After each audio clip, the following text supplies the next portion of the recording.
Hoje à noite, você desvendará um segredo milenar usado pelos monges budistas para acalmar a mente agitada e alcançar um descanso profundo e revigorante. Preparei para você algumas histórias zen inspiradoras que já ajudaram incontáveis pessoas a acalmar os pensamentos acelerados e mergulhar no sono mais sereno de suas vidas. Cada narrativa guarda um ensinamento único, capaz de despertar a habilidade natural da sua mente de liberar tensões e preocupações. E o melhor, você não precisa ser experiente em meditação. Funciona mesmo que sua mente não pare de correr ou se você já tentou de tudo antes. Como dizia Buda, a paz vem de dentro, não a busque fora. Nas próximas horas, você entenderá o verdadeiro significado dessas palavras e como aplicá-las à sua vida. Enquanto exploramos contos sobre barcos vazios, mestres sábios e lições inesperadas, algo incrível acontecerá. Sua ansiedade se dissipará, seus pensamentos desacelerarão e você entrará naturalmente em um estado de relaxamento profundo. Agora, acomode-se. Ajuste seu travesseiro, sinta seu corpo relaxar sobre os lençóis. Respire fundo comigo. E ao soltar o ar, saiba que deu o primeiro passo em uma jornada que estava destinada a você desde sempre. Vamos começar com nossa primeira história. O velho Li morava nos limites do vilarejo de Huangshan, entre colinas cobertas de névoa e campos de arroz que dançavam ao vento. Era um homem de mãos calejadas e olhos profundos, que pareciam já ter visto demais para julgar qualquer coisa com pressa. Poucos o compreendiam, menos ainda o imitavam. Seu único bem de valor era um cavalo castanho chamado Shun, forte, leal, silencioso como o próprio Li. Numa manhã fria de outono, Li acordou e encontrou o estábulo vazio. Shun havia desaparecido. Os vizinhos logo souberam da notícia. As línguas eram mais rápidas que as pernas naquela aldeia. Mestre Li, seu cavalo fugiu. Que infortúnio! Você depende dele para arar seus campos. Outros diziam com compaixão disfarçada. Que castigo da vida, em sua idade, perder algo assim. Mas o velho apenas ajeitou o chapéu de palha, olhou para as montanhas ao longe e respondeu: talvez sim, talvez não. E voltou a capinar a terra, como se nada tivesse mudado. 3 dias se passaram. No 4º dia, ao amanhecer, enquanto uma névoa suave subia do solo úmido, ouviu-se o som de cascos. Li saiu calmamente de sua cabana de bambu e o que viu fez até os pássaros se calarem. Shun havia voltado, mas não estava só. Ao seu lado trotavam 3 cavalos selvagens, 2 fêmeas de pelagem dourada e um garanhão negro como breu. Nobres, indomáveis, como criaturas saídas de uma lenda. O vilarejo inteiro veio correndo, boquiaberto. Que sorte! Agora você é rico, Li. 4 cavalos, deve ser o destino sorrindo para você. O velho alisou a barba rala, olhou para os animais com respeito e murmurou: talvez sim, talvez não. Depois caminhou lentamente até o poço para buscar água, como se a chegada dos cavalos fosse só mais um sopro do vento. Wen era o único filho de Li. Tinha os olhos do pai e a impaciência da juventude. Ao ver os novos cavalos, seu espírito se inflamou. Determinou que domaria o garanhão negro, a quem chamou de Heian, escuridão. No 2º dia de tentativas, nuntou Heian com uma corda trançada às pressas. O cavalo relinchou com fúria e o derrubou com brutalidade. Wen caiu com um grito seco. A perna se partiu em 2. Os vizinhos correram mais uma vez, desta vez com rostos tensos e olhos tristes. Que tragédia, Li! seu único filho ferido. Quem o ajudará a cuidar da terra agora? O velho observou o filho, que agora dormia sobre folhas de artemísia para aliviar a febre, e respondeu: talvez sim, talvez não. E naquela noite ele passou horas em silêncio, apenas ouvindo o som do vento passando pelas árvores. 2 semanas depois, o destino bateu às portas do vilarejo com botas de ferro. Soldados do Império chegaram, com olhos duros e ordens frias. Todos os rapazes devem ser recrutados. A guerra no norte exige sangue jovem. Pais choraram, mães se agarraram aos filhos. Mas Wen, com sua perna enfaixada e um andar manco, foi deixado para trás. Aleijado, inútil para a guerra, disse um dos soldados, antes de se afastar. Mais uma vez, os vizinhos se aproximaram. Que bênção, Li! Seu filho foi salvo pela desgraça! Que sorte bendita! Li observou Wen ao longe, sentado sobre uma ameixeira em flor, tocando uma flauta de bambu que ele mesmo havia esculpido. E respondeu, como sempre: talvez sim, talvez não. Anos se passaram. O Hang nunca voltou a correr, mas aprendeu a ensinar. Começou a dar aulas aos filhos dos vizinhos. Ensinou escrita, histórias antigas, música. E pela primeira vez, Wang Shan se encheu de sons novos. O velho Li, agora com cabelos tão brancos quanto a geada do inverno, passava os dias entre as flores, observando a vida acontecer sem pressa. Alguns ainda tentavam entender aquele velho que nunca se agitava, nunca se exaltava, nunca se precipitava. Mas outros começaram a aprender, a ver que a vida não se divide em fortuna e tragédia. Ela apenas é. E tudo o que acontece, por mais inesperado, pode conter um mistério que só o tempo revela. Lio morreu numa manhã silenciosa de primavera. Sem avisos, sem despedidas, apenas se foi, como a última folha do inverno. No templo, colocaram uma inscrição simples em sua lápide de pedra. Talvez sim, talvez não. E os aldeões, ao passarem por ali, sempre se lembravam de que há sabedoria em não julgar, de que viver é permitir que a vida revele, aos poucos, seu próprio sentido. Antes de começarmos nossa próxima história, vamos relaxar mais um pouco. Aproveite o som relaxante e embarque um pouco mais para dentro de si mesmo. Vamos permanecer assim por uns instantes.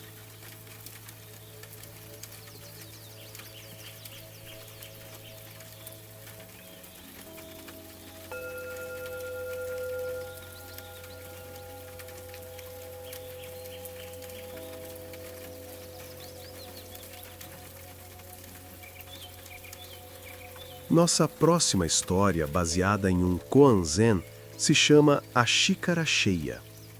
Capítulo 1. O Encontro com o Mestre.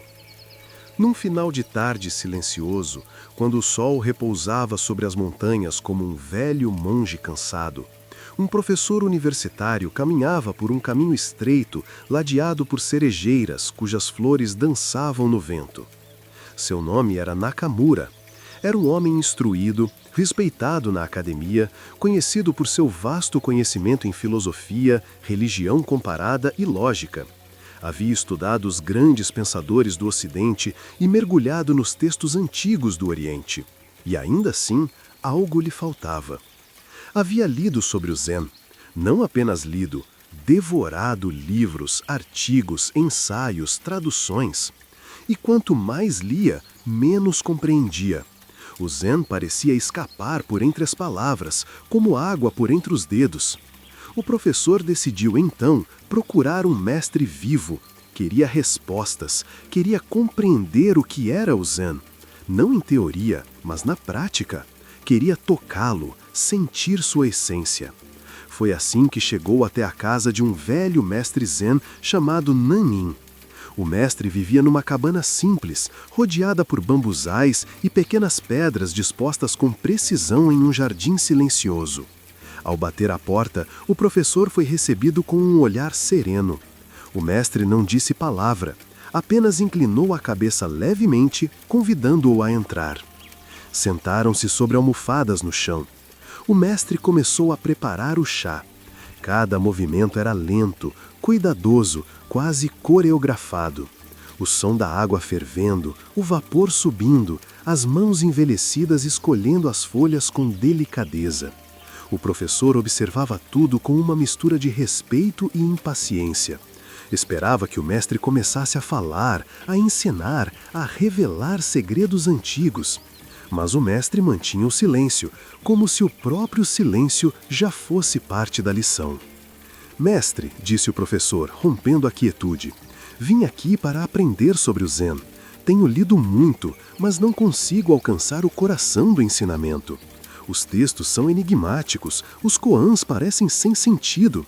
Preciso que me explique o que é o Zen de verdade. O mestre assentiu com um leve sorriso. Continuou preparando o chá. Pegou uma xícara e começou a servir. O líquido âmbar escorria em um fio constante. A xícara se encheu e o mestre continuou servindo.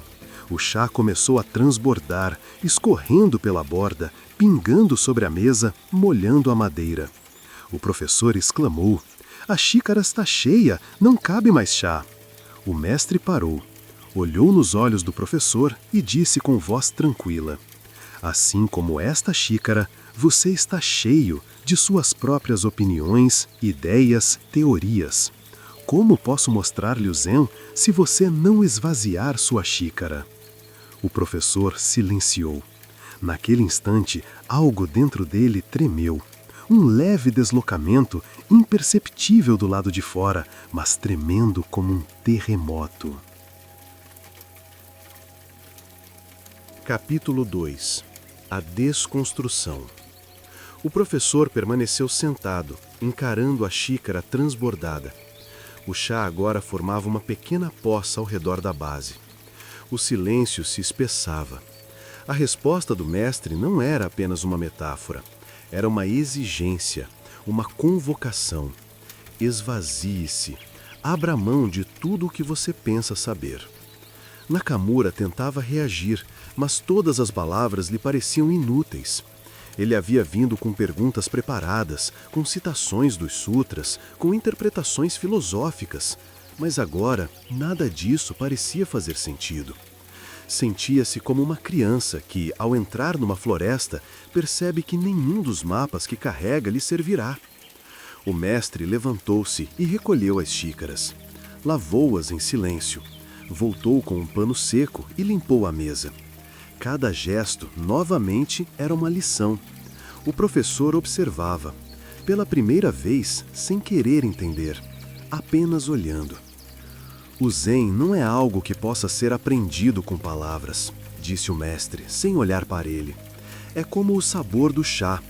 Pode-se escrever 1000 páginas sobre ele, discutir seus compostos químicos, comparar com outras infusões, mas só se entende o sabor ao beber. O professor sentiu um nó na garganta. Pela primeira vez em anos, não se sentia superior por sua inteligência. Pelo contrário, sentia-se profundamente ignorante. Não uma ignorância que causa vergonha, mas uma que revela o vasto campo do não saber, o campo onde o verdadeiro aprendizado pode florescer. "Mas como posso me esvaziar?" perguntou ele com humildade. O mestre se sentou novamente, fechou os olhos e disse apenas: "Observando." "Observando?" "O que quer que surja. Pensamentos, emoções, resistências. Não lute com eles. Não tente anulá-los. Apenas observe, como quem assiste uma nuvem passar no céu." O professor baixou a cabeça. Pela primeira vez, não queria respostas. Queria quietude. Queria escutar o som que há por trás das palavras, a presença que se esconde atrás do pensamento. A tarde se dissolvia. As cigarras começavam seu canto. O vento entre os bambus fazia uma dança lenta e infinita. E naquela presença, o professor começou a experimentar o sabor do Zen. Não era uma ideia, era um estado. Capítulo 3. A transformação invisível. Os dias seguintes passaram em silêncio. O professor ficou hospedado numa pequena hospedaria próxima à casa do mestre. A cada manhã voltava à cabana, e a cada manhã encontrava o mestre fazendo chá. Não havia instruções formais, não havia lições, apenas o mesmo ritual: preparar o chá, sentar, beber. Algumas vezes o mestre dizia uma frase, outras vezes não dizia nada. O professor, que no início ansiava por respostas, agora apenas se sentava. Às vezes notava seus pensamentos tentando compreender, analisar, categorizar. Mas agora ele via isso como parte do jogo da mente e deixava ir. Com o tempo, começou a perceber as pequenas coisas. O modo como o mestre respirava, o silêncio entre um gole e outro, o som da água sendo servida, o modo como a luz da manhã entrava pela janela e tocava as partículas de poeira no ar. Cada momento parecia conter o universo inteiro. Ele começou a caminhar pelos jardins em silêncio, a ouvir o som de seus próprios passos sobre a areia, a ver beleza em cada folha, a sentir que o tempo não era linear, mas um círculo contínuo de presença. A cada instante, ele se tornava mais leve.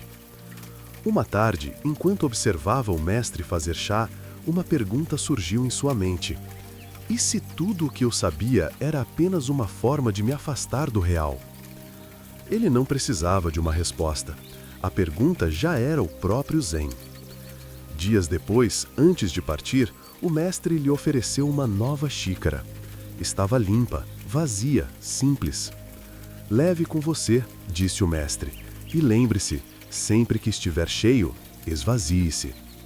O professor inclinou a cabeça, em reverência profunda. Ele não se sentia mais um acadêmico, sentia-se um aprendiz da vida. Ao voltar à cidade, seus colegas perceberam que havia algo diferente nele. Continuava ensinando, mas suas palavras agora vinham com pausas, com espaços, com um silêncio cheio de significado. Alguns alunos diziam que ele parecia olhar através das coisas. Outros que suas aulas haviam se tornado menos técnicas, mas muito mais vivas. O professor não falava sobre o Zen, nem sobre o mestre, apenas sobre o chá e sobre a importância de não se apegar às próprias ideias. Uma vez, ao final de uma palestra, um jovem lhe perguntou: "Professor, qual o segredo para compreender a essência das coisas?" Ele sorriu e respondeu: "Comece esvaziando sua xícara." E foi embora, deixando apenas o eco do silêncio.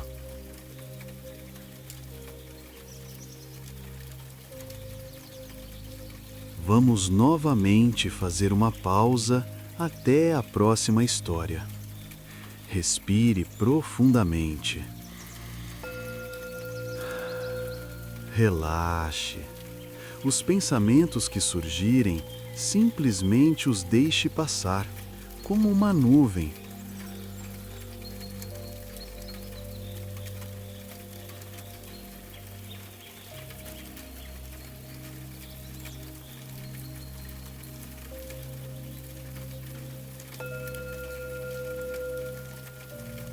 O peso do passado. Capítulo 1. A estrada de lama. A manhã surgia tímida entre as colinas, ainda envoltas em névoa. O som distante de um riacho misturava-se ao cantar dos pássaros recém-despertos. Em uma estrada de terra batida, encharcada pela chuva da noite anterior, 2 monges caminhavam em silêncio. Suas sandálias molhadas afundavam na lama a cada passo. O mais velho, de rosto tranquilo e olhos serenos, se chamava Tanzan. O mais jovem, de semblante rígido e pensamentos inquietos, se chamava Equido. Ambos seguiam viagem de um monastério a outro, atravessando vilarejos, campos alagados e trilhas escorregadias. O mundo era simples para eles: andar, respirar, observar. Mas a mente de Equido estava longe da simplicidade. A cada passo, questionava internamente se estavam no caminho certo, se haviam esquecido algo, se o tempo permitiria que chegassem antes da noite. Analisava os sons, os cheiros, os passos de Tanzan.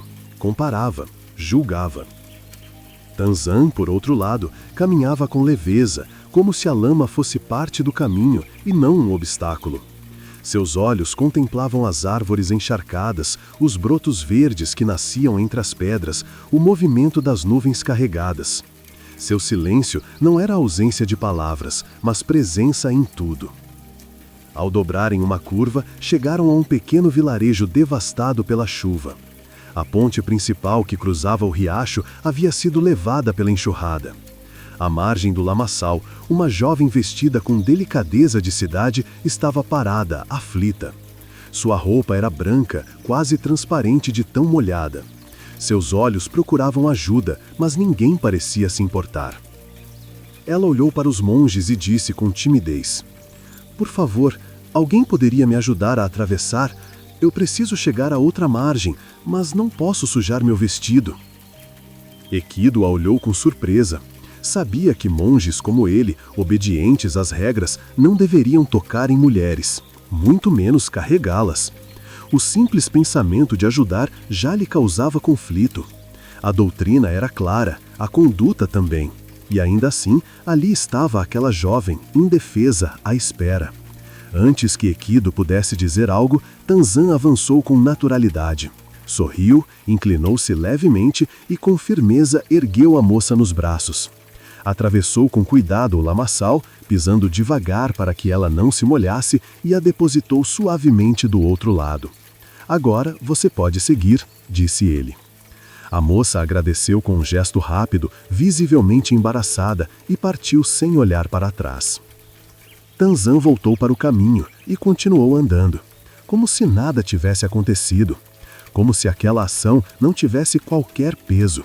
Mas Equido estava em chamas.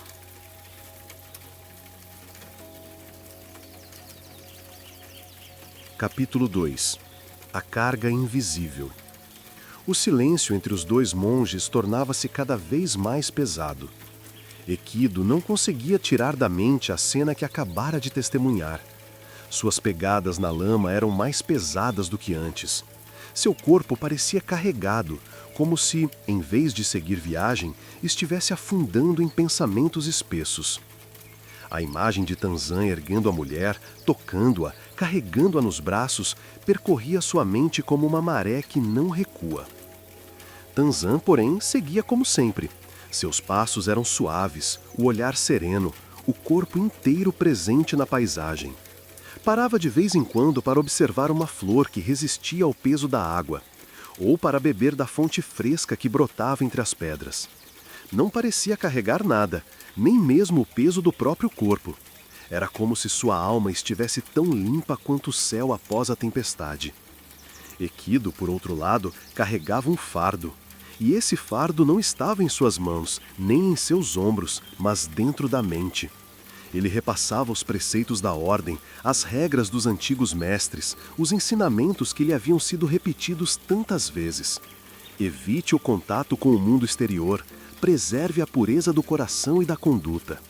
Regras que até então guiavam sua jornada como um trilho de ferro. Ele olhou para Tanzan e pensou: como pode agir assim? Como pode transgredir as regras tão facilmente e continuar sereno? Por mais que tentasse afastar os pensamentos, eles retornavam. Agora não apenas sobre o ato, mas sobre o que isso significava. Será que Tanzan havia abandonado os princípios? Será que estava perdido em sua própria liberdade? Ou será que havia algo além das regras? Algo mais vasto, mais sutil, mais verdadeiro? Mas Equido não conseguia responder a essas perguntas, porque no fundo não conseguia nem mesmo formulá-las completamente. Havia apenas desconforto, confusão, julgamento, orgulho, medo. Durante horas, caminhou ao lado de Tanzan sem dizer uma palavra. Mas dentro dele, a conversa era intensa, contínua, exaustiva. Quando o sol já se punha e as sombras se estendiam pelas árvores, Equido parou de repente. Incapaz de conter-se mais, disse: Tanzan, nós somos monges, nós fizemos votos, juramos evitar o contato com mulheres. Como pôde carregar aquela jovem nos braços? Tanzan parou. Virou-se lentamente e, com a mesma calma como havia preparado o chá, respondeu: Eu a deixei na beira da estrada há horas, mas você ainda a está carregando. Capítulo 3. A libertação. A resposta de Tanzan caiu sobre Equido como um trovão em céu limpo. Por um instante, tudo silenciou dentro dele. Nenhum pensamento, nenhum julgamento, nenhuma lógica. Apenas um vazio repentino, um espaço inédito onde antes havia apenas ruído. Ele ficou parado, sem saber o que dizer. As palavras que formavam seu mundo haviam sido arrancadas com uma só frase. Você ainda a está carregando. Era verdade. Tanzan havia simplesmente agido com compaixão, ajudado alguém em necessidade, cumprido um gesto de humanidade com leveza, sem apego, sem resistência, e o deixado para trás, como se fosse parte natural do fluxo da vida. Já Equido levava a mulher por todos os quilômetros percorridos, não em seus braços, mas em sua mente, em sua rigidez, em sua insistência em segurar o passado. De repente, tudo pareceu mais claro. As regras, as doutrinas, os votos, todos tinham um propósito. Mas quando se tornam prisões, perdem sua essência. Quando a forma se torna mais importante que a compaixão, o caminho se perde.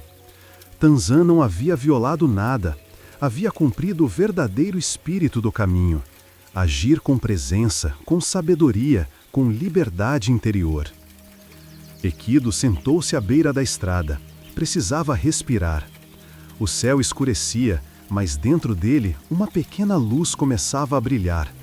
Uma luz que vinha não do saber, mas da rendição, da entrega ao real, do abandono do peso invisível que carregava há tanto tempo. Tanzan permaneceu ao seu lado, em silêncio. Não havia julgamento em seu olhar, apenas uma paciência amorosa, como a terra que espera o broto sair após o inverno. Depois de um longo tempo, Equido falou: Eu compreendo agora, ou ao menos sinto que começo a compreender. Meu apego ao certo e errado me impediu de ver a simplicidade. Eu julgava sua ação sem compreender o vazio de onde ela nascia. E por isso me tornei mais pesado do que a lama sobre nossos pés. Tanzan assentiu, não disse nada. E então ambos se levantaram, continuaram a caminhar. Mas agora os passos de Equido estavam mais leves. Pela primeira vez não tentava ser um bom monge, apenas caminhava, presente, aberto, esvaziado de certezas. Naquela noite acamparam sob as árvores. O céu estava limpo, repleto de estrelas. Equido observava a vastidão silenciosa acima de si e percebeu que para alcançar a verdadeira liberdade era preciso aprender a soltar. Soltar o passado, soltar a imagem de si, soltar até mesmo o desejo de estar certo. A mulher da estrada havia partido. Tanzan a deixara com leveza. E agora, finalmente, Equido também.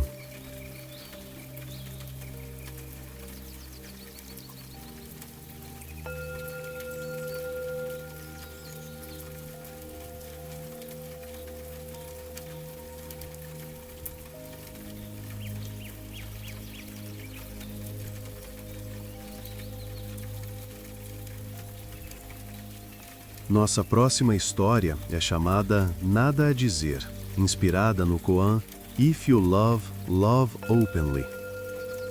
Capítulo 1. A Voz do Silêncio.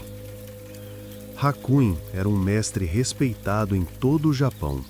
Seu nome atravessava vilas, cidades, montanhas. Homens e mulheres de diferentes lugares percorriam longas distâncias apenas para ouvir uma de suas palavras, sentar-se em silêncio diante de sua presença ou receber um olhar que transformava por completo a percepção da realidade. Vivendo em um pequeno templo nos arredores de uma vila agrícola, Hakuin cultivava uma rotina simples. Ensinava os monges, recebia visitantes, cuidava do jardim com as próprias mãos. Sua fama, contudo, não o seduzia. Era como uma nuvem no céu, vinha e ia. Nada ficava preso em sua mente. Nem um elogio, nem uma crítica. Ele era como o vento, passando pelo mundo sem nunca ser aprisionado por ele. Na vila, todos o respeitavam profundamente. Muitos o viam como um santo, uma encarnação viva da sabedoria. Mas quanto mais reverência recebia, mais silencioso se tornava. Hakuin compreendia que a verdadeira realização não mora nas palavras ditas, nem nos rituais, nem na aparência. Ela vive no centro silencioso do ser, e esse centro é tão vasto que mal se pode nomear. Mas a paz que cercava o templo começou a ser perturbada por um rumor. Começou pequeno, sussurrado nas esquinas, e logo ganhou força. Diziam que uma jovem da vila havia engravidado, e mais, que o pai da criança era o próprio Hakuin. A fofoca cresceu como fogo em palha seca. Em pouco tempo, os olhos da vila, antes cheios de admiração, tornaram-se severos. O respeito deu lugar à desconfiança. Muitos deixaram de visitar o templo, outros passaram a evitá-lo pelas ruas. E como se não bastasse, os pais da jovem, furiosos, foram confrontá-lo pessoalmente. Com a filha aos prantos e a multidão reunida ao redor, o pai bradou: "É este o mestre de que tanto falam? Um hipócrita, um enganador. Ela mesma confessou: o filho que carrega no ventre é teu." Hakuin escutou tudo em silêncio. Não se defendeu, não retrucou. Apenas olhou para o céu, depois para a moça e disse: "É mesmo?" Foi tudo. Nada mais saiu de sua boca. Nenhuma negação, nenhuma justificativa. Nenhum esforço para preservar seu nome, sua imagem ou sua autoridade. Aqueles que o conheciam ficaram confusos. Aqueles que não o conheciam o condenaram. Mas Hakuin continuou com sua vida como antes. Varria o chão, regava as plantas, sentava em silêncio pela manhã e pela noite. Sua serenidade, porém, agora era vista com desdém. Cinismo, diziam. Fingimento. Quando a criança nasceu, os pais da moça voltaram. Entregaram o bebê nas mãos do mestre e disseram com desprezo: "Já que é seu, cuide dele." Hakuin recebeu a criança com os braços abertos. Acolheu-a com ternura, como acolhesse um presente do próprio universo. Preparou um bercinho simples, acordava de madrugada para alimentá-la. Caminhava com ela no colo pelo templo silencioso. Cantava-lhe melodias suaves, sem letras, feitas apenas de som e presença. A criança crescia cercada por paz. Ainda que a vila murmurasse, ainda que os olhares fossem pesados, dentro do templo havia apenas o som do vento nas folhas, da água escorrendo pelas pedras e do coração de Hakuin pulsando com compaixão. Capítulo 2. A verdade que espera. O tempo passou, as estações se revezaram. O templo, que antes era um lugar de ensino e peregrinação, havia se tornado refúgio de apenas duas vidas, um velho mestre e uma criança. Mas não havia tristeza ali. O menino crescia, curioso, atento, com olhos vivos e alma serena. E Hakuin, agora visto por muitos como um velho caído em desgraça, encontrava no silêncio diário a plenitude de seu caminho. Com o menino nos braços, observava o nascer do sol. Com o menino ao lado, regava as flores do jardim. Com o menino em seu colo, contava histórias sem moral, sem começo, sem fim, apenas histórias que despertavam a presença, que esvaziavam a mente, que dissolviam a necessidade de respostas. A vila, no entanto, não se acalmava. Para muitos, a tranquilidade de Hakuin era afronta. Como podia alguém, acusado de algo tão grave, seguir em paz? Como podia alguém aceitar uma mentira sem reagir, sem tentar provar a verdade? Para eles, o silêncio era culpa, era fuga. Mas Hakuin não vivia para os julgamentos dos outros. Sua vida estava entregue ao fluxo. Ele compreendia algo que poucos compreendem, que a verdade não precisa ser defendida, pois o tempo é seu aliado, e que há momentos em que calar é o maior dos ensinamentos. Porém, dentro da jovem que acusara o mestre, algo começava a mudar. Vivia atormentada pelas noites mal dormidas, pelas lembranças do momento em que inventara a história. Havia feito aquilo por medo, por vergonha. O pai do seu filho era, na verdade, um rapaz da vila que a rejeitara. E, com receio de punição e humilhação, ela dissera o nome de Hakuin, acreditando que jamais alguém ousaria confrontá-lo. Mas agora, ao ver que o mestre não apenas aceitara a criança, mas a criava com amor verdadeiro, sua culpa se tornava insuportável. O tempo, que havia dado espaço para a mentira crescer, agora erguia a verdade como um sol que não se podia mais esconder. Um dia, sem avisar, a jovem apareceu no templo.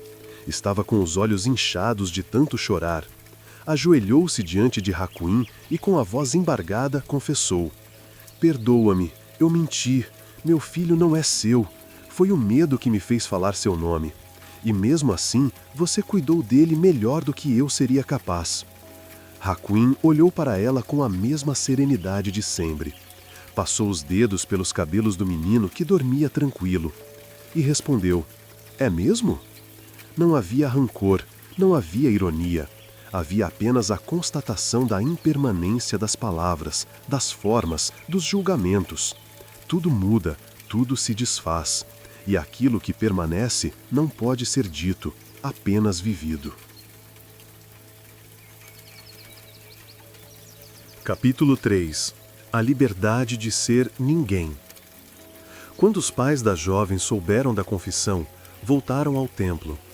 Envergonhados, suplicaram pelo perdão de Hakuin. Pediram que devolvesse a criança, agora que a verdade havia vindo à tona.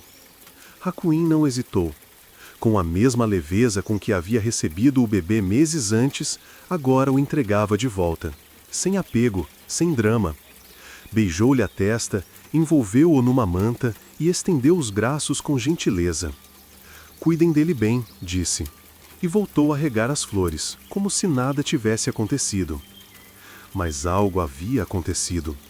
A vila inteira ficou em choque. Aqueles que o haviam condenado agora se viam confrontados por um silêncio mais eloquente que 1000 palavras. Hakuin não se defendeu, não se revoltou, não exigiu desculpas. E, ainda assim, sua postura revelou uma liberdade que ninguém compreendia, mas todos sentiam. Aos poucos, o respeito retornou, mas Hakuin, como sempre, não se moveu por isso. Continuou a viver do mesmo modo, presente, desapegado, amoroso. Seus discípulos voltaram um a um. Os visitantes retomaram o caminho do templo. Mas o ensinamento já havia sido dado.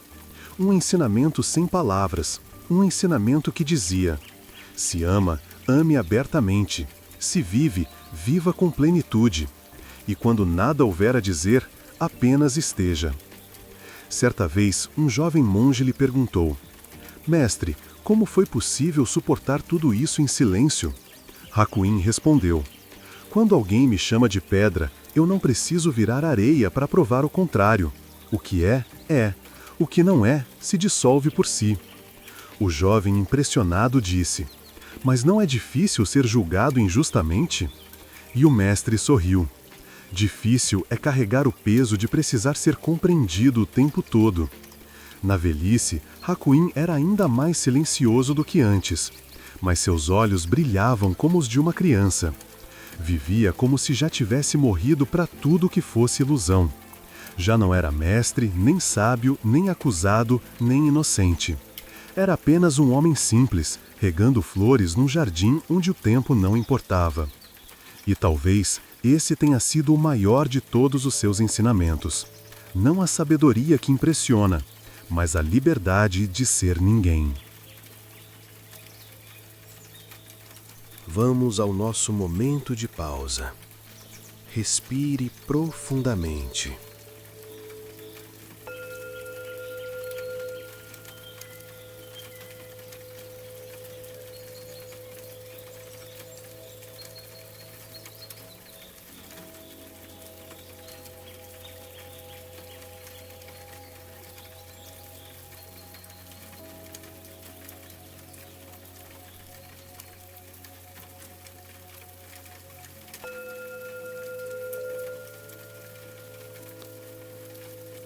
A nossa próxima história chama-se Sem Arrependimentos, inspirada no koan Learning in Silence.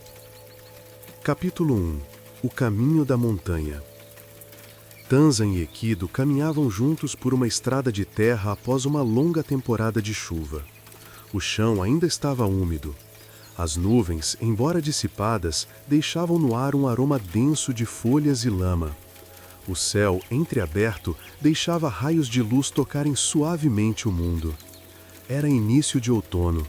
As árvores começavam a dourar.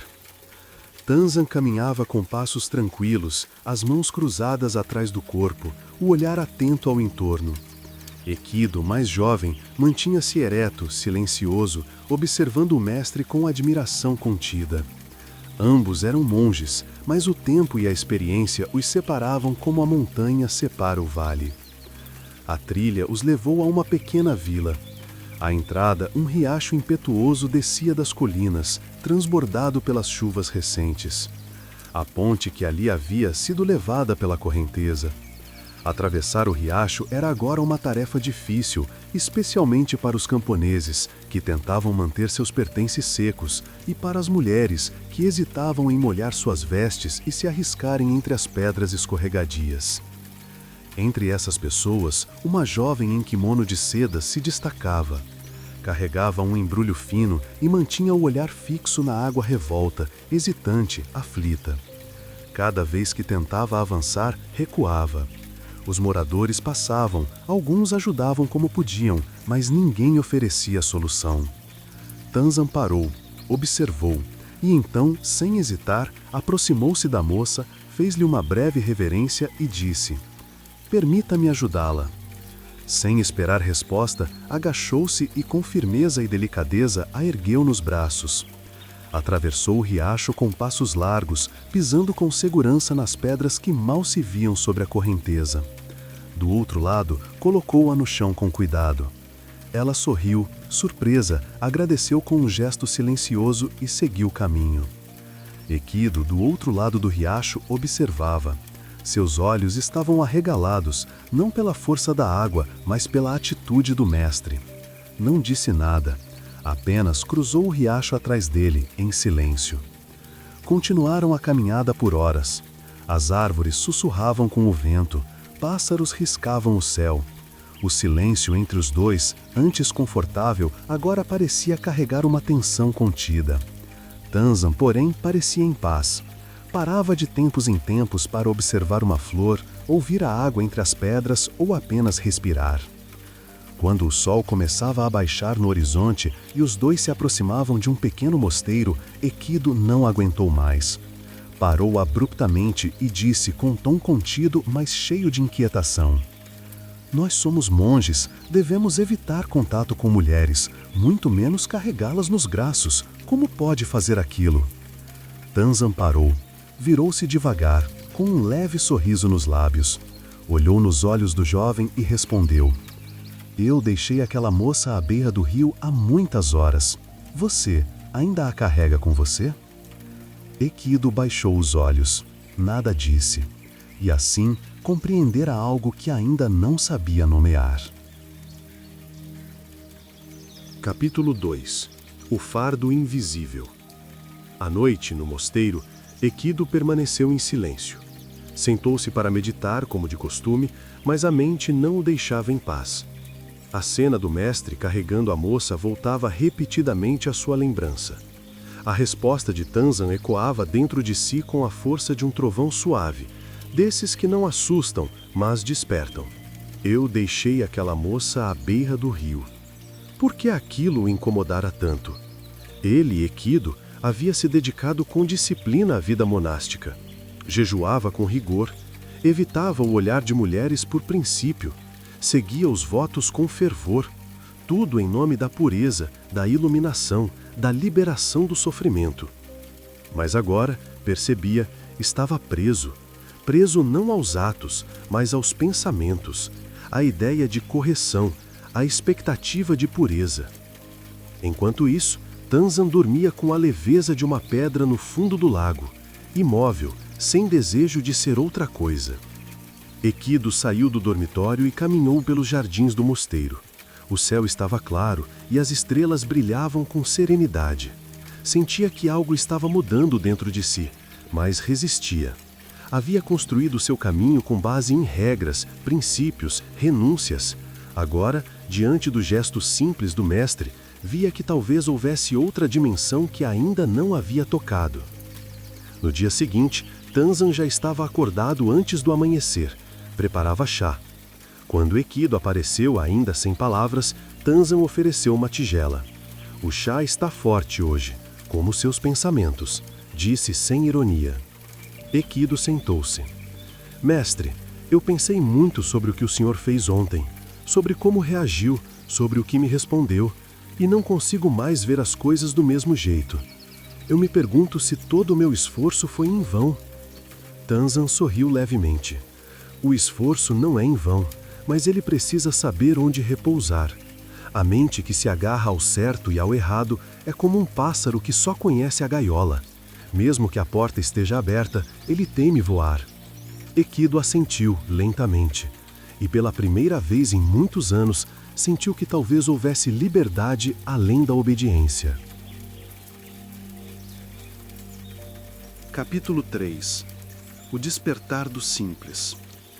Os dias passaram e Equido começou a observar Tanzan com outros olhos. Não mais como um mestre rígido ou infalível, mas como um homem livre.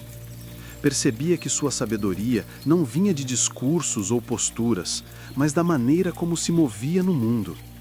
Ele era gentil sem esforço, presente sem rigidez, desapegado sem frieza. Seu silêncio não era ausência, era presença. Um dia, ao caminhar sozinhos por outra estrada, Equido perguntou: Mestre, o senhor nunca se arrepende? Tanzan riu com suavidade, como se a pergunta fosse de uma criança curiosa. Arrependimento é a sombra daquilo que foi feito sem total presença. Se você está inteiro em cada ato, mesmo os erros se tornam mestres. Se você não está, mesmo os acertos te perseguem. Equido ficou em silêncio por longos minutos. Então, o senhor nunca pensa se poderia ter feito diferente? Claro que penso, mas não fico preso. Pensar não é o problema. Carregar é. E o que é não carregar? Tanzan olhou ao redor. Havia um galho seco no chão. Pegou-o com as mãos e, num gesto fluido, soltou-o no ar. O vento o levou alguns metros adiante. É isso, é deixar cair antes que pese. Mais adiante, cruzaram com um fazendeiro tentando erguer um muro de pedras. A estrutura estava torta. O homem suava, frustrado. Tanzan aproximou-se, ajudou a reposicionar algumas pedras, ofereceu conselhos práticos e, antes de ir, sorriu com gentileza. Equido observava. O gesto era simples, mas entendia agora o que havia de profundo ali. Tanzan não agia para ser bom, nem para ser visto como sábio. Ele simplesmente estava presente. E a presença, quando é real, sabe exatamente o que fazer, mesmo sem saber. Naquela noite, ao meditar, Equido sentiu-se mais leve.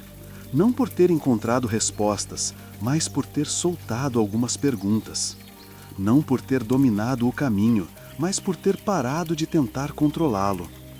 Entendeu, enfim, o que o mestre dissera sem dizer, que a verdadeira liberdade não está em evitar o erro, mas em não ser escravo dele.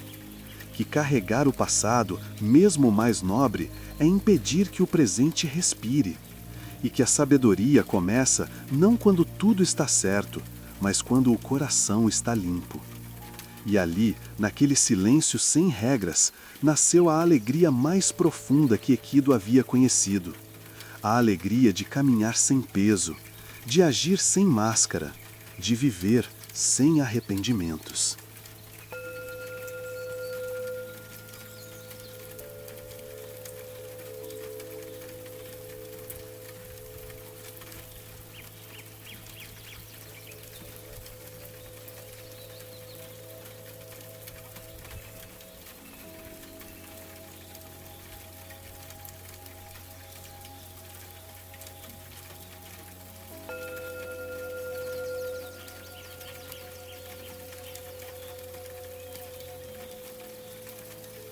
Vamos permanecer por mais alguns minutos relaxando.